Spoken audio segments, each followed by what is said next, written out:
Peace, family, friends, fans, and foes. Now, special guest today, and before we dive in deep, as always, if you'd just like to close your eyes with me, take a couple big deep breaths.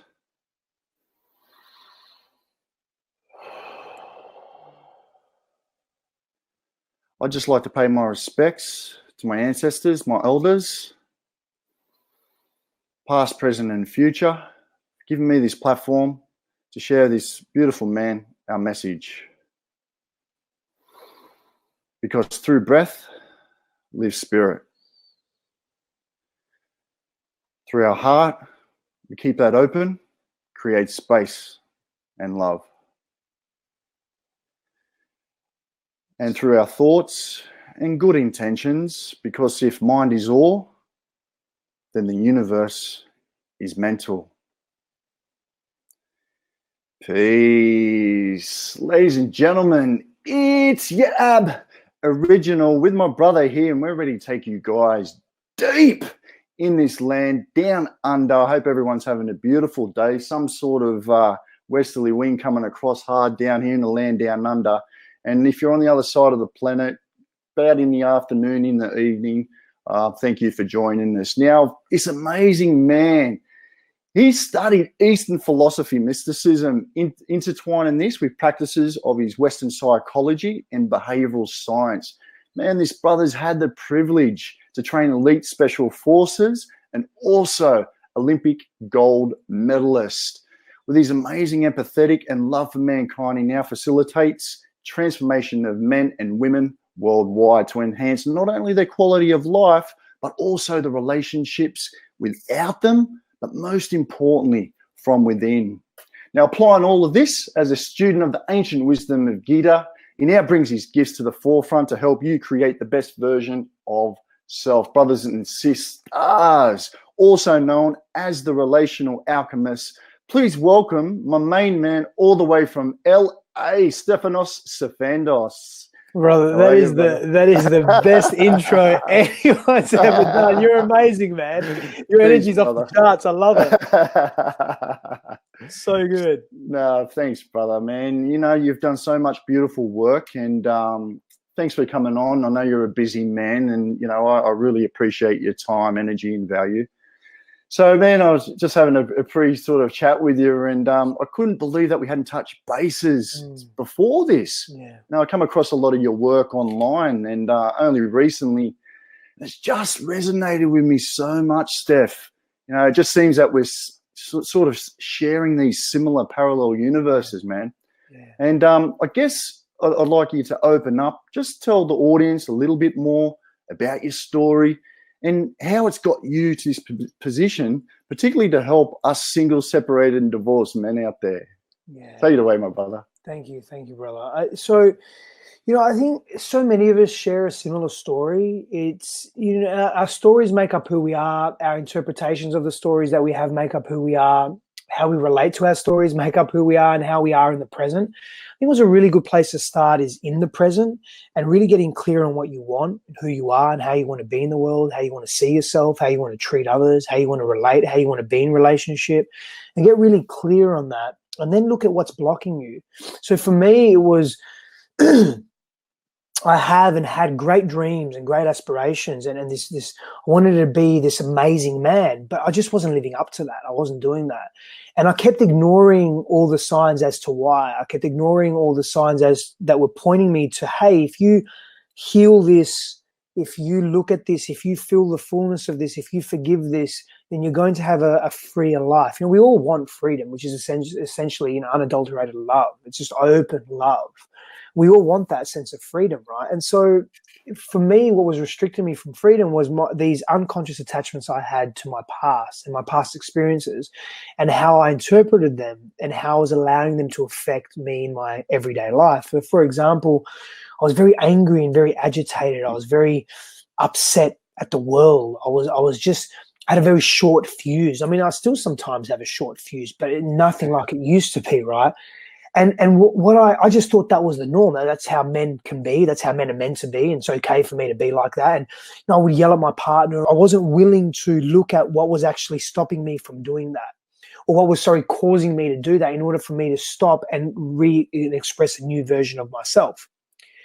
And so really I looked at my life. I hit multiple breaking points, but I looked at like we all do, right? I looked at my life and I thought, wow, I've really picked up a lot of habits and traits from my father, how he was. And I've taken that as gospel. I've taken that as this is the norm. And, you know, is this how I'm meant to live my life? I mean, I don't feel comfortable. I don't feel connected in this space, but it's how I kept behaving. And so I had to hit multiple rock bottoms, have my face dragged across the rock bottom in order to really get clear on this isn't the person I want to be. How do I step into a new version of self? And the answer was I have to clear up my past. I have to get very clear and understand what my relationship to my past is, heal that, go through a process of deep experiential and visceral feeling, and then go through a process of forgiveness and unraveling. And these are processes, right? They're not always an easy path. And that's why many of us don't take it. That's why I avoided it for so many years, because it's not that easy. Yet nothing amazing really resides on the other side of easy. Now, there's a couple of things to that, though, right? There's a couple of points to that. Is that life can be easy per se, and it can be seamless and it can be smooth when we clear up our stuff. It doesn't mean we don't face challenge, but how we respond to the challenge as opposed to react to it is very different. We don't come from a reactionary state where our body just pushes it away and we come from fear. We're able to come from a responsive state. You know, so for example, I know a lot of your audience are single men or men that are recently separated or divorced, and they've gone through that pain of really separating from someone that they've cared for or someone that's cared for them. They've had that attachment there and that bonding, and they've shared experiences and emotions. And so what we do as men, generally speaking, is we just suck it up and we suppress it and we numb ourselves. So we hit the TV, we hit the alcohol, we hit the drugs, we hit the over-socialization, we go deeper into our work. We think we're in our purpose, per se, and we're all in that. But are we in that when we haven't actually dealt with the pain of what we've experienced? Well, that doesn't mean you have to be watery and loose in your emotions. It means that you just have to acknowledge where you've been and what you've experienced.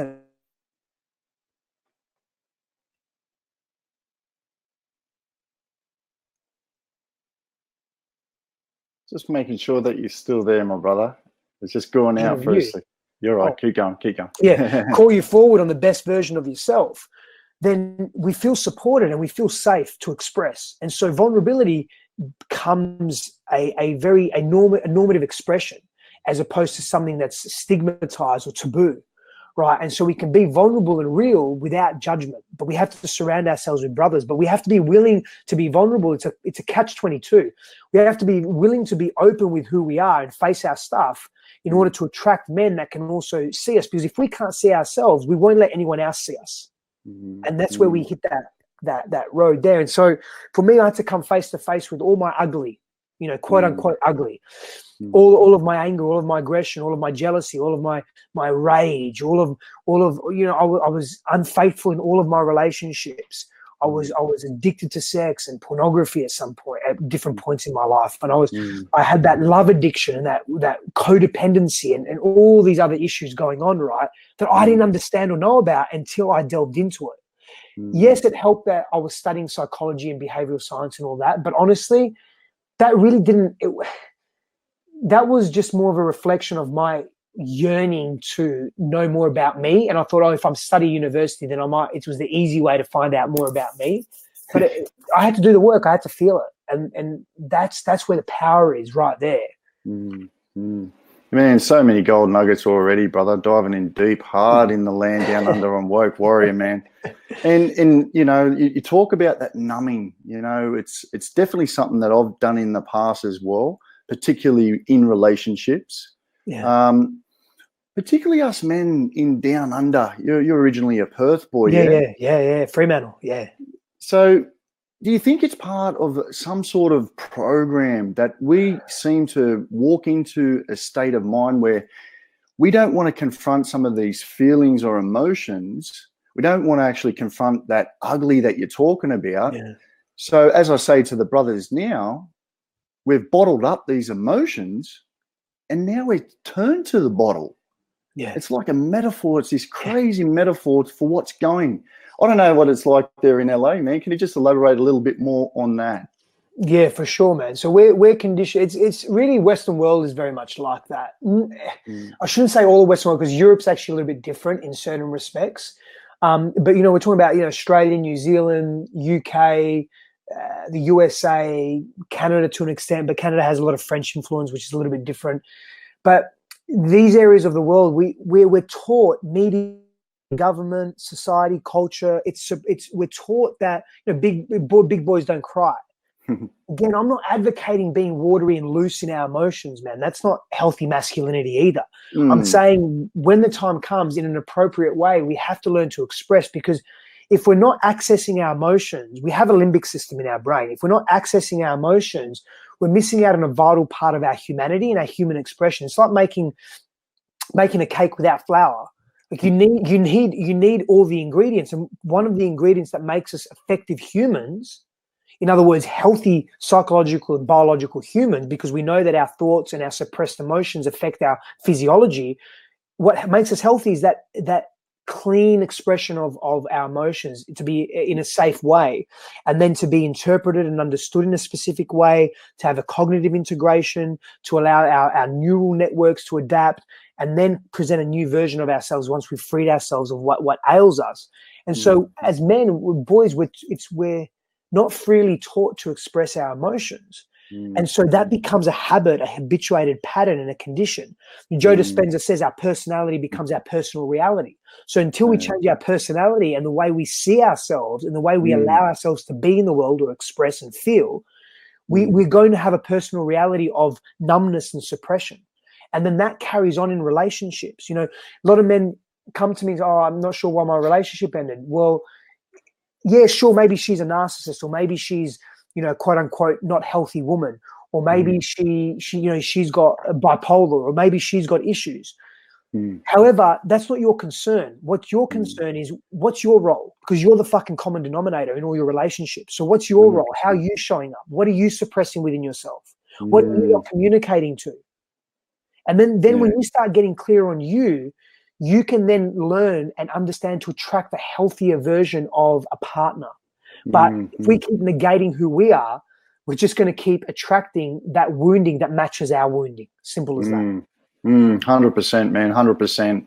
And it's one of those things, like I mentioned to you previously, we seem to trap and block some of those emotions. And like you said, not only through relationships, man, do we block ourselves. This could be through career. It could be just their happiness, our wellness, money, whatever it is. It seems to trap us in all areas of life. But yeah, just moving on, Steph. I read a lot of I've had a look at a lot of your stuff online in regards to what you're talking about, the modern man, talking about these men.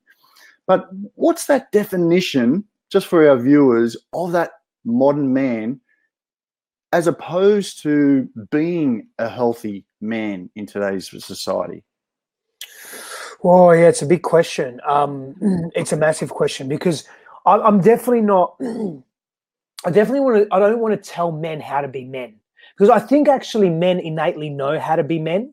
And there's various influences that make us men or healthy masculine men, right? And it's biology, it's psychology, it's culture, it's community and family, it's society at large, it's external values and internal values. So there's all these variables that make us who we are as men. And so for me, I have 8 pillars of masculinity that form a healthy man in the world, when these pillars are in tune in your body and when you act them and be them in the world. Then there's a more advanced model that I have that has 12 pillars, but we start with the 8. And so the first is leadership, and really we begin with sovereign leadership of self. How do you wish to navigate and guide yourself through the world? We then talk to purpose, and it's not about it's for me, one of man's purposes is really creating movement and momentum in the world. And so getting clear on why we're here and how we serve ourselves and others is very important. Our character forms our that healthy masculinity. So understanding the nuances of who we are. what we're attracted to, what we're not. Tribe, having a healthy tribe actually helps us be healthy men. Surrounded by people we trust, respect, and revere is very important. Having a focus on vitality and health, which is a big part of what you do, or something of what you do, of me as well. That's foundational, man. If you don't get your physicality in order, man, you're struggling, you know. Accessing the heart is another pillar. So I call it truthful heart, and integrating heart technology or access to the heart into our relationships, into the way we see ourselves, care for ourselves, and care about others is very important. Because we forget that, you know, we're talking about trauma earlier briefly, and pain and past experiences that are painful. We register trauma and we register experience in the brain, in our cognitive brain, but we also register trauma and all experiences in our hearts. There's 40,000 or so sensory neurites here in our hearts that register experiences consistently. And so we have to make sure that our heart body is in alignment with who we are. You know, relationship and sexuality is very important. That's an important part of masculinity to me, is understanding our own sexuality, like really connecting deeply to who we are in the world as men sexually. This includes so much, man. It's so much. How we, our personalities, our expression, how we attract intimacy. You know, our sexuality is part of our parental wounding as well. We're talking about how to be a magnetic man. We're talking about conscious and evolved communication, because that's part of our sexuality. We're talking about our relationship to sex. We're talking about our relationship to ourselves. There's so much to that. And then there's mindset. And mindset is our ability really to be, you know, part of that can be stoicism, if you align with the philosophy of stoicism. But essentially, it's a healthy mindset allows us to be able to change, you know, our ability to recognize what we do and that maybe isn't, you know, what we do isn't exactly in alignment with who we truly are, so we can change that. Adaptability and then transformation. But there's a lot more to mindset as well. But they're 8 pillars of masculinity that I look at. And do they go into your 5 virtues as you've brought up, with the connectedness? No, the 5 tactical virtues are a little bit different, which is great. So the 5 tactical virtues actually fall under purpose. And so there's 5 pillars of masculinity that I have, and that's protect, provide, pursue, procreate, and presence. And then there's 5 tactical virtues as well. And those tactical virtues are strength, courage, mastery, honor, and connectivity. And so they're pulled from various authors, and I've added things to it, and then I've also expanded upon it and given my version as well. So so the 5 tactical virtues for me, and I really that was inspired by Jack Donovan. He's an awesome author. He has 4 tactical virtues. I added an extra one there, and then I've elaborated on his as well. But those 5 tactical virtues for me form the foundation of effective masculinity. And to be honest, I have to say it's more in alignment with our biology and honoring our biology and our tribal roots. Really honoring our tribal roots and bringing those roots into contemporary times, because that's part of who we are. And I really firmly believe that when we act in alignment with that, man, we become healthier men, which attracts healthier people, and we do healthier things in the world as well.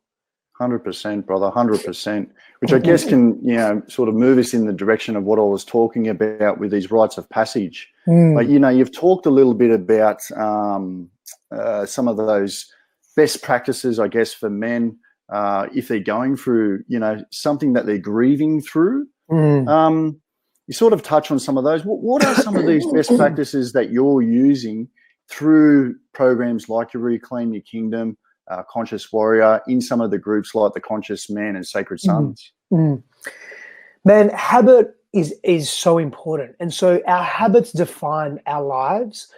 And we can either engage in habits that are destructive, such as chain smoking cigarettes, or we can engage in habits that are really healthy and growth promoting, such as spending time in nature every day. You know, FYI, that's a clue into one of my habits. Is I do my best to be in nature every day wherever I live. I live in Encinitas, Southern California, so it's south of LA, a really beautiful place. And I'm very close to the beach. Try and get to the beach as often as I can. There's some, California, I'm surrounded by mountains as well, so try and get walking out in the mountains whenever I can. But really, the ocean for me is very important. And that's a daily practice I have. Silence practice. I mean, I can run you through my routine if you like. And this is Well, I just caught a couple of things that you were noting in a couple of your videos, and it was in regards to those basic things, which you would be doing in those sort of environments in nature, like breath. The sound therapy and the movement. Yeah, so you just elaborate a little bit on those, 100%, 100%, my man. Yeah, definitely. So I like to combine. So, for example, if on a regular, I'm all about, let me just be really clear, I'm all about prevention as opposed to curative. When we're sort of at a point where we've got to cure something, we're sort of fucked a little bit, and it's harder, right? It's like, I've been addicted to heroin for 4 years. I've got to cure myself of that now. It's, well, what can we do to prevent ourselves as best as we can from going down a path that is really not healthy for us? And so the practices and the habits that we put in place on a daily basis can help us be very focused and clear and grounded and connected to ourselves, so that our moral guiding system isn't distorted. We have a true sense of north, and we can say, okay, this decision is not for me. I know that it's going to mess with my routine, or it's going to mess with the person I am. I know myself deeper because I have these practices, and it helps me understand me. And I know if I make this choice, I'm going to potentially be more self-destructive, and I'm going to hurt others. So that's a no for me. And we're able to set healthy boundaries as well. And so we can speak to, because healthy boundaries is part of emotional intelligence. We can speak to that later if you like as well. But let me combine some of these practices. So get into nature, get into nature with a group of brothers, 2, 3, 4, 5 men that you trust, respect, and revere. Do some exercise and movement, whether it's doing a run, whether it's going down, you're out in the forest or wherever you are, and you're picking up logs and you're carrying them and you're throwing around rocks and you're climbing trees, and you're just getting primal. You're just moving your body. You're talking my language, brother. Oh, man, it doesn't get any better. And you're doing that with people that you love and care about, and you're challenging yourselves. And there's a little bit of competition, but it's healthy competition. You're pulling yourselves forward. You're saying, okay, I'm going to do this. Let's see if this brother can do this. And if he doesn't, let me see if I can do it better. And it's not because you want to beat him and shame him. It's because you want to better yourself. And you know that when you're bettering yourself, he's going to want to be a better man as well. And he's going to pull forward too.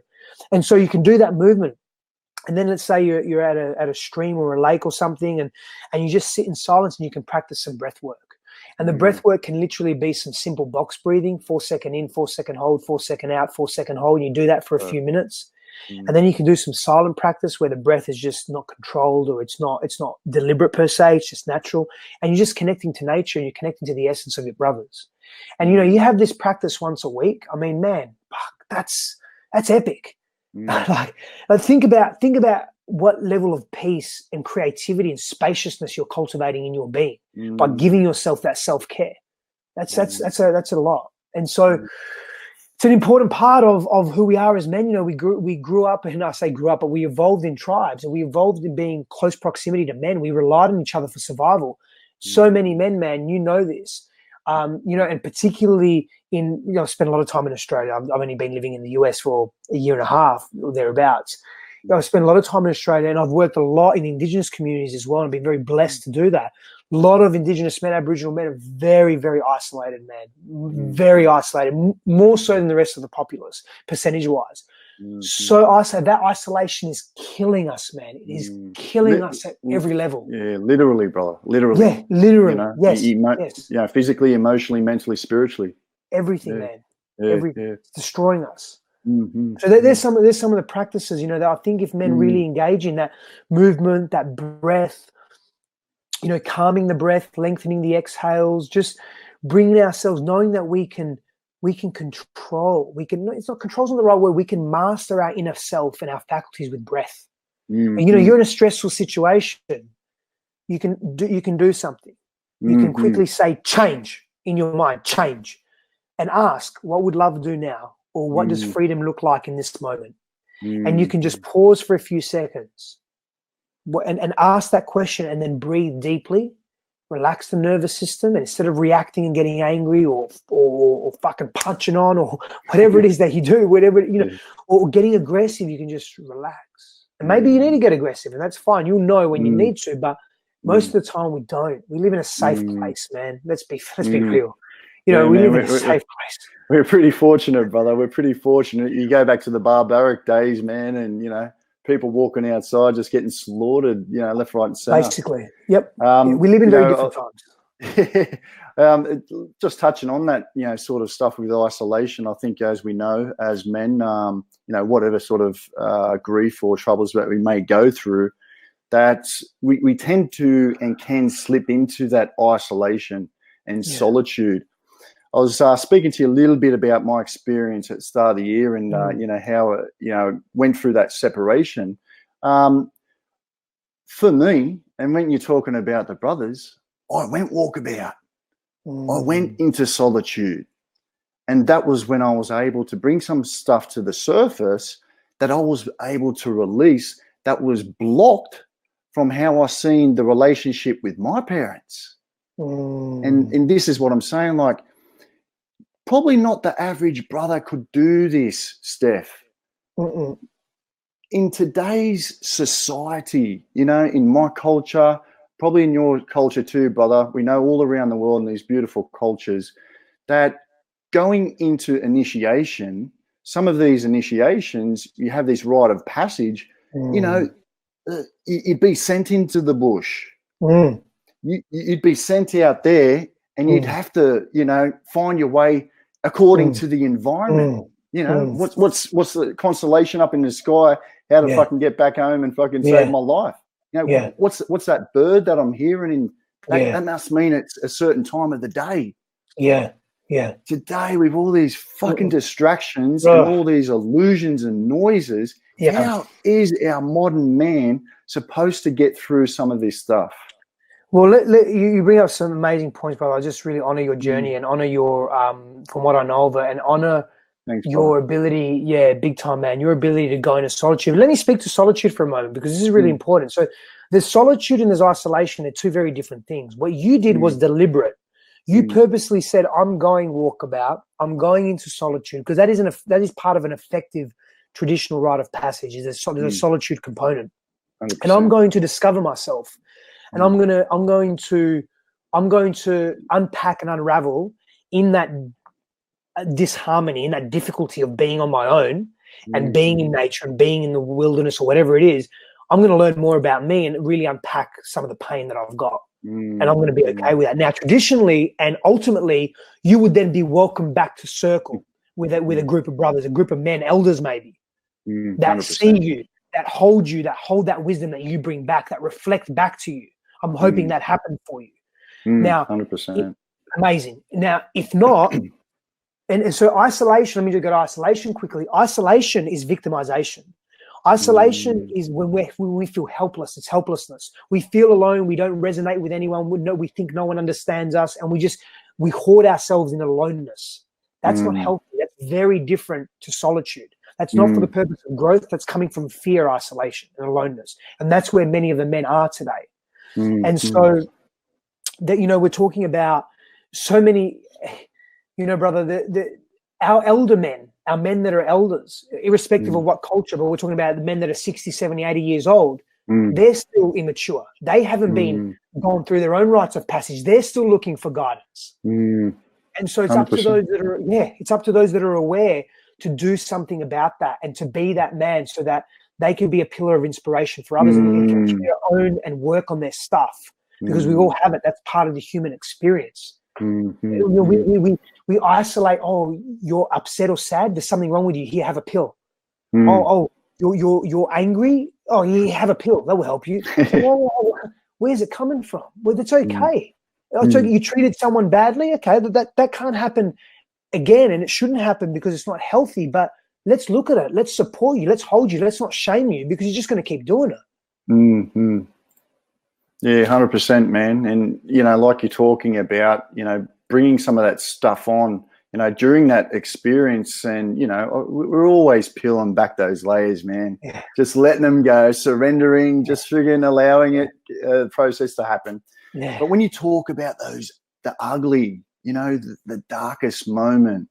Now, I had a brother on here last week opening up the Woke Warrior, and he was talking about embracing that shadow self, being able to as I call it, shadow box and do some of that work for yourself, my brother. And, I've heard a little bit about your story. What do you think was that time where you really started to, like you're saying, embody who you are, what you want to live, and what you want the other people around you to actually see? What was that shadow that made you wake up to that? Shame. When I came face to face with my shame. So I was in a relationship about 6 years ago, 7 years ago, and she found out that I was being unfaithful. And in that relationship, I didn't even have the courage to tell her. I wanted to tell her, and I wanted to sort of end things. And I was thinking, should I, shouldn't I? No, it's convenient. I'll just stay here. I'll keep doing what I'm doing. I was just completely disconnected and inconsiderate and immature and unhealthy in my own self. And I was hating on me, man. And so it was coming out in all these different ways. And she found that out, and I saw that look in her face, how hurt she was. Hurt doesn't even do the word. The word hurt does not do justice to what I experienced seeing her.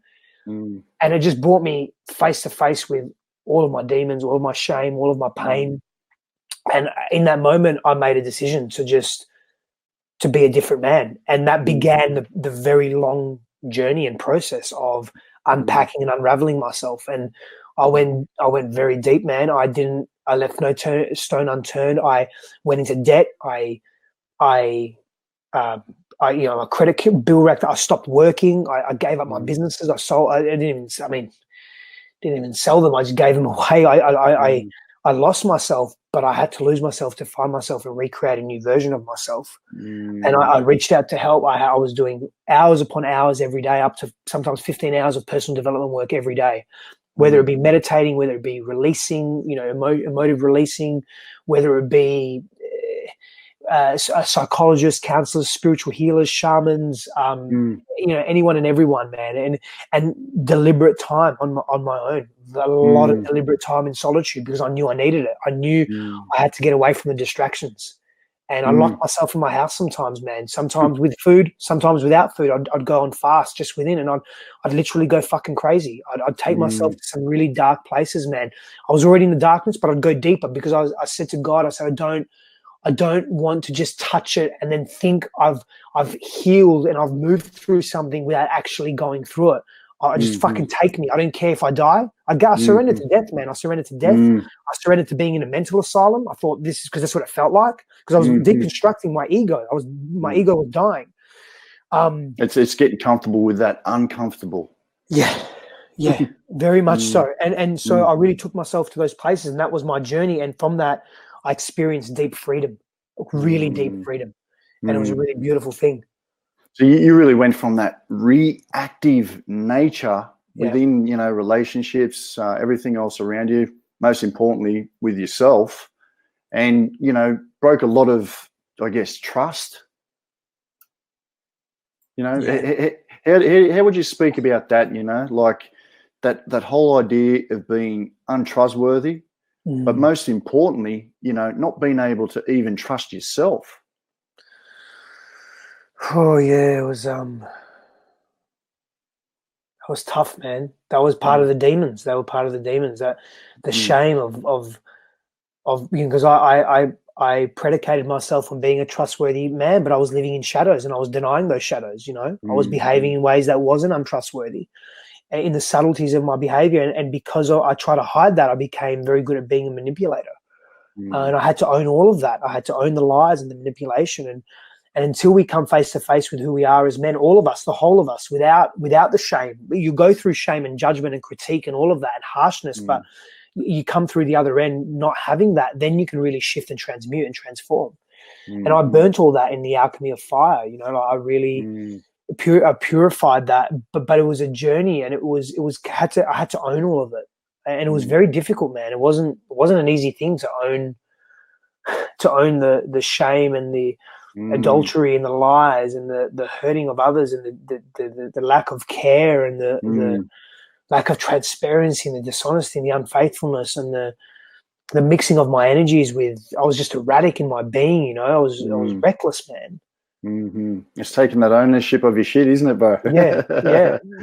Yeah. No, I'll just quickly pause there for a sec, Steph, and just having a couple of look at a few people online with us, and like I've always said to you guys, you know, with a lot of the lives that I'm doing in this Woke Warrior podcast that I've opened up, deliberately I wanted to take it live because, you know, us men, we do seem to bottle up some of this stuff, and half of it is being able to open up that throat chakra and be able to communicate and let some of these words out. And look, it may not happen on this public domain, but you've got some beautiful groups now coming together, like Steph's talking in his Reclaim Your Kingdom, but also his Conscious Man on Facebook, and also in the Sacred Sons, which I've been checking out also, brother. So opening up for any of you guys out there that are watching, you want to ask any questions with my brother here while we've got him online, then make sure that you drop him in the comments and we'll get back to you straight away, because he's dropping a lot of value bombs here, a lot that you could take away and literally change your friggin' life today. All right. So look, you know, in those relationships, you call yourself or AKA the relational alchemist. Yeah. I'm sort of helping men.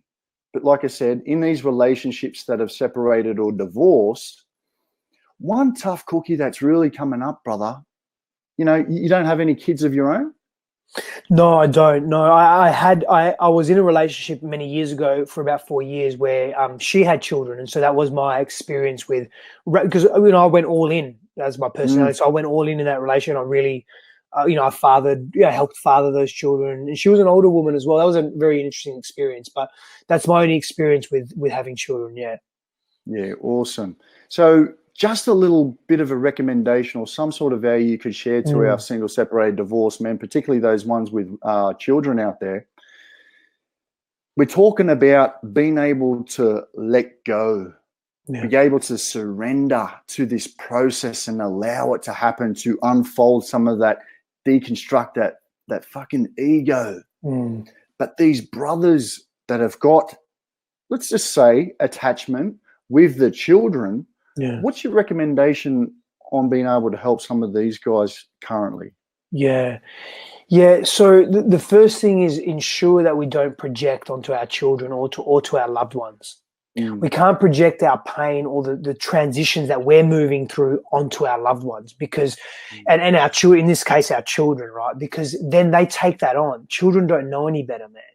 Children, when they're young, they're walking around in a hypnagogic state, and they're taking their brainwave states are very receptive to just taking anything. It's like basically in that imaginary theta brainwave. Yeah, correct. That's right. And they haven't really hit beta, and they haven't hit alpha per se, or more beta. And so they're not in that analytical phase. They're not in that oh, I'm understanding what's happening in my world, hypercognitive phase. They're just receptive. They're like a sponge, man. And so, you know, don't project onto your child. Own yourself, and whilst you don't project, let your child see you in. I'm not saying let your child see you in a complete mess. That may not be the healthiest thing, but be vulnerable and honest with your child and your children. That's very important, but do it from a place of clarity and posture. I call that vertical vulnerability, where you're vertical in your posture, but you can express very honestly what you're experiencing. You know, avoid defacing your ex-partner. If you're divorced and you've got those children, or you're separated and you've got children, don't do that, because that's not healthy for you, and it's not healthy for that child, and it's not healthy for the mother. That's the mother of your children. And in some circumstances, okay, they're unique, and every circumstance is unique, and some are really extreme, but that's still not an excuse to deface your ex-partner, because at one point you did share love and you did share care and sincerity for each other. So focus on that, because your child needs both parents in a healthy way. And do your best to set healthy boundaries, but do your best to really get along with your ex-partner. That's really important as well. And so make the effort to see her perspective, to see her vantage point, to feel her, be empathetic and compassionate. And for you to really practice that outside of yourself, you have to learn to be compassionate with who you are and have a really direct, visceral experience of it yourself. And so that's really helpful. And do your work. Just do your fucking work. Like really explore yourself. You know, have a therapist or have a counselor, or a shaman, or a spiritual healer, or a group of friends, or a men's circle that you go to. Like, do your work. Be active in how can I up-level myself as a father, as a man, for me, for my children, for my community. Like, really put that effort in. And I think that, you know, with those considerations and those awarenesses, that's going to be really helpful. And self-care, you know, we spoke about that. Get into nature, train, breath, meditate, Get some massage and heal. Like, look after yourself, look after your body, nurture yourself, do what really feeds your soul and excites you. That's going to help a great deal. 100%, man. 100%. Yeah, you're touching on all of those things, man. So much value there for the brother. And I think that whole idea of being in presence still with your ex, probably being at what I say 0 point energy, where you're not in that impulsive and reactive state. Yeah. And I think that's a big one as men, because, I've got to take it on the chin, man. In the past, on myself, I may have just walked away, and walked away from, what needed to be discussed, which is not really taking ownership, is it? Yeah. No, it's not. It's not. And it's it's often that's an avoidant attachment style, or part of an avoidant attachment style. And so you're never getting to the root cause of anything. You're never really addressing anything, and then it becomes easily forgotten. But it still stays in our psychic, or it still stays in our psychic mind. It still stays in our body. It's still there, raring to come up when you're just in a moment of weakness or when you're not connected fully. 100%, man. 100%. Yeah, brother. Coming down towards the end here, and man, just time flies when you go deep in this land down under, doesn't it? Yeah. But before I get into a couple of what I call boomerang questions, just a quick full circle questions. How important, and you've touched on it already, but I just want to sort of drill this into our brothers out there, and it's going to help a lot of our sisters out there if they can guide some of these men. Just important for the modern man to find his own tribe and inner circle of brothers. Because, man, the stuff that I see you doing, it's just beautiful to see other men get together in that circle like we did back in the day, like you're talking about. But, just how important is that, man? It's so important, brother. It's honestly, it's everything for men at the moment. Men need to find other healthy men to be around. And many men are isolated and alone. They work long hours, they come home to their units, they eat, they have a beer, they watch TV, they masturbate, whatever, and they repeat, and then they may go out on the weekend, and especially in Australian drinking culture, they're writing themselves off, and they're getting super drunk, and then just starting the week again, and they're coming from deficit, they're not going to the gym, and they're not looking after their bodies, and they're not looking after their health, and we're in this together, sisters and brothers, we're all in this together, and so it's so important for men to find other men. And I know it can be hard because you haven't grown up with friendships, and I get that. I really do. And you got to find them and you got to create them. A client of mine and a friend of mine recently, we were talking, and I was helping him navigate. He works up in the mines, and he's just got a family. He's got a baby on the way, 3-4 months away. And he's feeling very isolated, and he hasn't got really strong connections back home in Perth. And he's just, I said, man, you need to create that, and you need to step out of that, get out of your comfort zone and create that. And I'm telling you, your wife, your partner, your fiance, should I say, is going to love you more and deeper and revere you more when you have your own friends as well. I know you're only home for a week. I get it. I get that. I know that's going to change, but you also you got to start training and moving. When he's up there, he's training, but when he's down there, he's not. He's making time for his family, and that's great. And he can put an hour aside, every day, every second day while he's there to revitalize him. It's healthy for him. And so he put a post out on Facebook asking to get conscious men together, talk business, talk ideas, just talk. Brilliant. He had 40-something people reach out to him, 40 men. What does that tell you? And he's not I mean, he's decent on social media, but he's not massive. What does that tell you? Men are hungry for this. So you've got to take action. Find meetup groups. Go if you like playing cricket or you like playing a sport, join a sporting club, jiu-jitsu, boxing, whatever you want to do. But there's so much you can do, and you get involved, and that you can develop friendships from there. First step is start getting social in a healthy way. Beautiful, man. 100%. 100%. Oh, my brother, we've come down to those boomerang questions. Love it.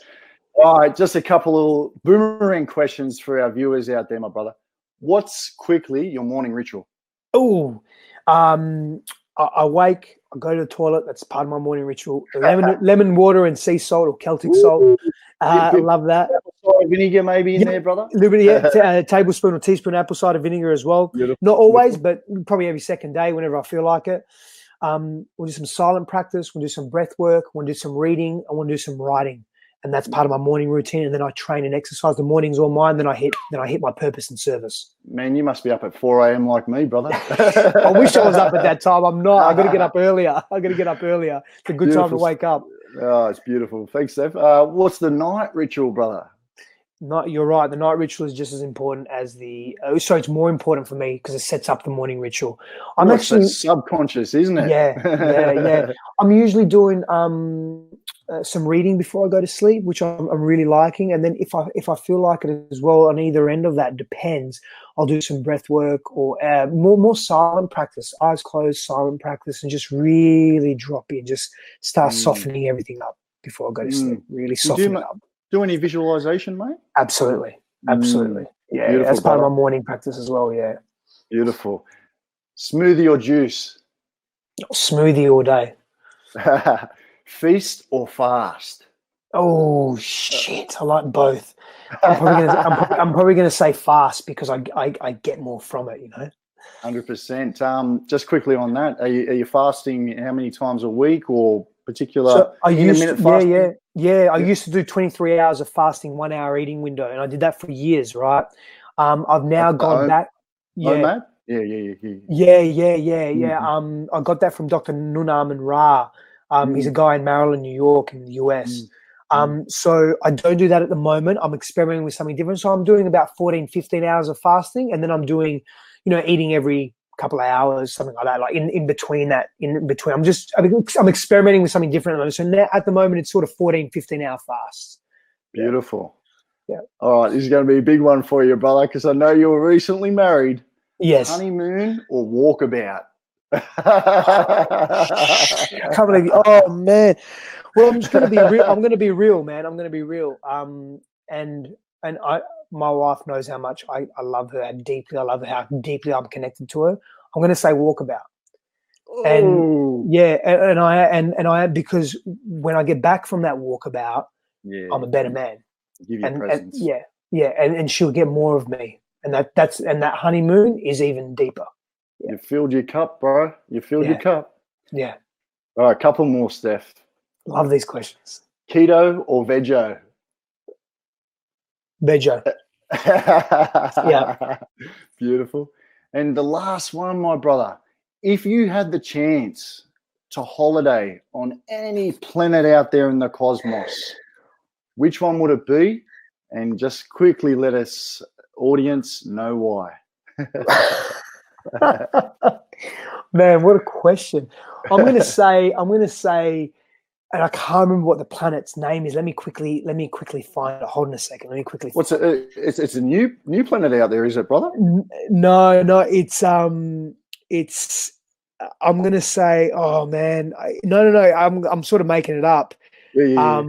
It's the one in Star Wars. Oh, another Star Wars fan. I'm with you there, absolutely, brother. Absolutely. I think it's Aquila.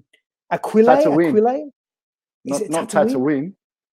No, I don't think so. I think it's Aquila or not Naboo. No, it's not Naboo. No, Alderaan. I think it's Alderaan. Yeah, I think so. Was that where all of the different sort of aliens are sort of hanging out at the bar? I think so. Yeah. Nice, no, not that one. Not that one. The one where they were trying to protect from the dark side. Oh man, from the Imperial. I can't remember, but anyway, that planet where Princess Leia lived, that one there. Oh, okay, yeah. We'll have to go back through our Star Wars encyclopedia. We should know that, bro. I know. There's one coming up next month, man. I'm excited for that. So am I. But man, I've been so excited to get you on here, Stefan. I just want to appreciate and just say my thank you again for being online with us today on the Woke Warrior. Man, where can our audience grab you? I mean, you got stefanossafandos.com, but are there any other social media handles you want to throw out there to our guests? Yeah, absolutely. Just Instagram and Facebook, LinkedIn. Stefanos Safandos essentially is the handle, and you can jump on reclaimyourkingdom.com as well for the men's work that I do. And there's more to come as well. That's just one of my websites, but there's more in the works too. But yeah, that will do it. Beautiful, man. Oh, thank you again, my brother. And Thank you. thanks to all you guys out there for joining us on Woke Warrior today. We've just been on just close to an hour. Like I said, time flies when you're having fun. But yeah, drop it down in the comments if you want any other questions answered. Otherwise, DM myself or Steph, and we'll look back to getting to you as soon as possible. But other than that, my brother, peace out. Thank you. Thank you, bro.